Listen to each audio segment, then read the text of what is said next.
નમસ્કાર મિત્રો, ફરી એકવાર એક અગત્યની ચર્ચા સાથે આપનું સ્વાગત છે. આપણે ચાલો ચર્ચા કરીએ એના એપિસોડમાં.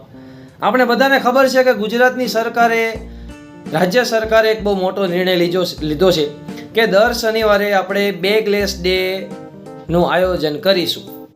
રેસમાં ફર્સ્ટ આવવા માટે કોઈ પણ પ્રી પ્લાનિંગ વગર આપણી સરકારે આ આયોજન બહાર પાડી દીધું છે. શું આ સફળ છે, અસફળ છે, શું આની ખરાબ વાત છે, શું આની સારી વાત છે, એની આપણે જરીક ચર્ચા કરીએ. દર વર્ષે 1-2 વર્ષે સરકાર અભ્યાસક્રમ ઘટાડી રહી છે, તો હજી સ્ટુડન્ટને ભાર પડે છે. એટલે હવે આપણે મહિનામાં 1-2 દિવસ નહીં, મહિનામાં એક શનિવારે નહીં, દર શનિવારે, મહિનામાં 4 તો રવિવાર વ્યા જાય, 4 શનિવારે, એટલે હવે એ બેગ લીધા વગર શનિવારે સ્કૂલે આવવાનું. મતલબ એ દિવસે કંઈ ભણાવવાનું નહીં, કંઈ શીખવાનું નહીં, શિક્ષકોને કંઈ ભણાવવાનું નહીં, એ લોકોને આરામ. તો આમાં જે લોસ જઈ શકે એ સ્ટુડન્ટને જ લોસ છે, બાકી બીજા કોઈને લોસ નથી. હા, આની સારી વાત એ છે કે ભાઈ બાળકોને થોડુંક આમ મેન્ટલી ફ્રેશ રહીને આ રહીને તે રહીને, પણ શું સોમથી શુક્રવારમાં બાળકોને પીટીનો લેક્ચર, ડાન્સનો લેક્ચર, કરાટેનો લેક્ચર મળતો જ નથી? મળે જ છે. તો આખો દિવસ આના માટે આપવો એ કેટલો યોગ્ય છે, તો આપણને એની ભવિષ્યમાં જાણ થઈ જશે. 1 થી 8ના જે બાળકો છે એની માટે આપણી સરકારે આ પગલું ભરેલું છે અને તેમને ડિસિઝન પાડી દીધું કે ભાઈ 1 થી 8ના જે વિદ્યાર્થીઓ છે એ સ્કૂલે બેગ લીધા વગર જશે. અને એ દિવસે કઈ કઈ પ્રવૃત્તિ કરવામાં આવશે, કઈ પ્રવૃત્તિનો કેટલો ટાઈમ રહેશે, એનું કોઈ પણ પ્લાનિંગ સરકારે હજી બનાવ્યું નથી. તો શું સ્કૂલમાં બધી એક સાથે એટલા બધા વિદ્યાર્થીઓ માટે પ્રવૃત્તિ થઈ શકે? શું એટલા બધા સંસાધનો સ્કૂલ પાસે હશે? એવું કોઈ પણ સરકારે જાણ્યા વગર આ ઉતાવળમાં ડિસિઝન લઈ લીધેલો છે, એવું અત્યારે આપણને લાગી રહ્યું છે.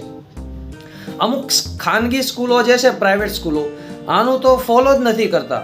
એ તો બધું બેકગ્રાઉન્ડમાં ચાલતું જ હોય છે, બ્લેકમાં. પણ શું એ સ્કૂલો જે ફોલો નહીં કરે એના માટે કોઈ અલગ કાર્યવાહી છે? એનું કોઈ ચેકિંગ છે? એનું કોઈ માપદંડ છે ખરું? ના. ભાર વગરનું જ ભણતર કરવું છે બાળકોને, તો તમે અભ્યાસક્રમ ઘટાડો, એક વિષય આખો ઘટાડો, તો બાળકોને ઘણો બધો અભ્યાસક્રમ ઘટી જાય, તો બાળકોને એટલી તૈયારી ઓછી પડે, મેન્ટલી સ્ટ્રેસ ઓછો પડે. આમે બાળકોને રમતગમત 5 કલાક સ્કૂલ હોય, પછી 24 કલાકમાંથી 5 કલાક ભણ્યા પછી બાળકોને રજા જ હોય છે. તો શું બાળકોને આપણે એટલા બધા વીક આપણે બનાવી દઈશું કે ભાઈ એને સ્પેશિયલ દિવસ રમતગમત જ કરાવો? એક દિવસ બાળકોને એક લેક્ચર એક દિવસમાં હોય જ છે, તો શું એ દિવસે એ પ્રવૃત્તિ કરાવવાની, પાછી શનિવારે પ્રવૃત્તિ કરાવવાની? તો એટલો બધો સમય વિદ્યાર્થીઓને આવા હેવી સિલેબસ છે, લેન્ધી સિલેબસ, એ સમજવામાં શું કઠિન નહીં પડે? બીજી વાત કે તમારા શાળામાં 6, 7, 8ની સ્કૂલ હોય, એમાં ધારો કે 2 ક્લાસ હોય, તો 3 દુને 6, 7 ક્લાસ થઈ જાય એક સાથે, બરાબર? તો શું 6, 7 પ્રવૃત્તિ એક સાથે થઈ શકે ખરી? અને માની લો કે થઈ શકે તો અડધી કલાક, પણ શું આખો દિવસ એવી પ્રવૃત્તિ થઈ શકે ખરી? આ પણ એક વિચારવા જેવી બાબત તો ખરી જ. શું બધી સ્કૂલ પાસે રમતગમતના સાધનો છે, રમતગમતનું પૂરતું મેદાન છે? આ પણ એક સવાલ તો ખરો જ. તો આ બધું ચેકિંગ કરવું પડે. ઘણી બધી સ્કૂલમાં આ મેદાનો નથી, સાધનો નથી, સ્પોર્ટ્સના, પીટીના, મ્યુઝિકના ટીચરો નથી, તો ત્યાં જે સબ્જેક્ટના ટીચરો હોય એ લોકો બેઠા બેઠા શું કામ કરે? ભાઈ ટીચરો બેહાડી રાખે. હવે સ્કૂલવાળા એની હાટું કંઈ સ્પેશિયલ તો ભરતી કરે નહીં, એ શિક્ષકો બેસે અને ખુરશી ઉપર પોતાનું કામ કરે, બાળકોને રમાડે. શું આનો પ્રોપર અમલ થઈ શકે ખરી? ના થઈ શકે, ક્યારેય ના થઈ શકે. જો આનું પ્રોપર ગાઈડન્સ, પ્રોપર માર્ગદર્શિકા કે પ્રોપર ટાઈમ ટેબલ ના હોય તો આ બેગલેસ ડેનો કોઈ પણ મતલબ રહેતો નથી. તમારે ભાર વગરનું ભણતર કરવું હોય તો આપણે સિલેબસ ઘટાડી દઈએ, પણ આ દર શનિવારે તો સિલેબસ પૂરો કરવામાં તકલીફ ના પડે? શું તમારા બાળકને રિવિઝન ના થાય આ સમયમાં, એક્ઝામ સમયે? તો આ બધું પ્રી પ્લાનિંગ આપણે કરવું પડે કે ભાઈ મહિનાનો 2 શનિવાર તમે રાખો, 1 શનિવાર રાખો, 4 શનિવાર એ તમારા બાળકના વાંચવા લખવામાં પણ ઇફેક્ટ થશે.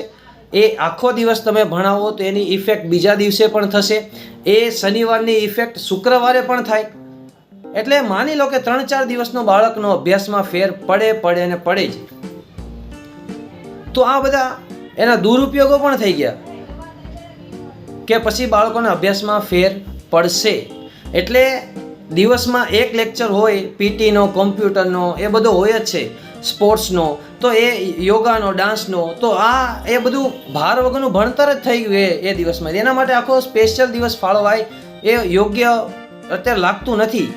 4 શનિવારની વાત કરીએ તો એકાદો શનિવાર હોય તો વાંધો નહીં, તો આમાં સ્કૂલવાળાને પણ ઘણી તકલીફ થાય, શિક્ષકોને ઘણી તકલીફ થાય, પછી સિલેબસ પણ એ જલ્દી ખેંચે, પછી બાળકને સમજણ શક્તિ ઘટતી જાય, રમવામાં જીવ વધારે થતો જાય. આવો બધા સમસ્યાઓ આ બેગલેસ ડેમાં આવી શકે.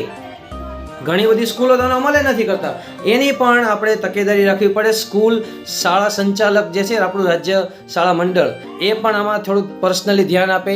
સરકાર આ સ્કૂલનો જે અમલ નથી કરતી જે સ્કૂલો, એની સામે પણ કડક કાર્યવાહી કરે, એની પણ તકેદારી રાખે. અને આ શનિવારે શું કરાવવું એટલા બધા વિદ્યાર્થીઓને એ પણ કંઈ ગાઈડન્સ આપે તો જ આ બેગલેસ ડેનો સાચો ઉપયોગ થઈ શકે.